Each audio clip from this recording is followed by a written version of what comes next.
और अल्लाह ताला ने अपने हुकूम के साथ वालिदैन को मुखालिफ फरमाया और अगर इरशाद फरमाया कि माया मुकन्ना इंतकल की तरह अहदुमा औ किलाहुमा वला तकुल्लहुमा उफ़्फि वला तनहरुमा वकुल्लहुमा कौलन करीमा।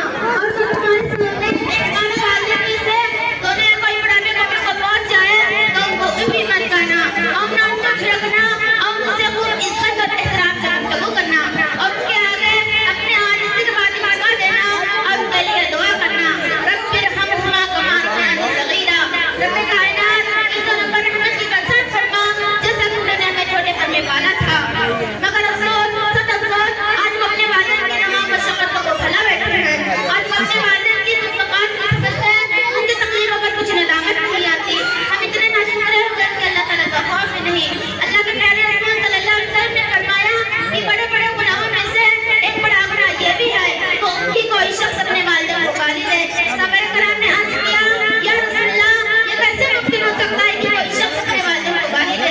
हुज़ूर सल्लल्लाहु अलैहि वसल्लम ने फरमाया कि दूसरे को माँ बाप को गाली देना ऐसा ही है जैसा कि अपने माँ बाप को गाली दो। और हदीस पर अमल क्यों नहीं करते? अमदद की वजह से अपने आप को खसारा में क्यों डाले जा रहे हो? आखिर के वालिदैन को तकलीफ देते हो और जहन्नम को अपने ऊपर लाज़िम कर रहे हो।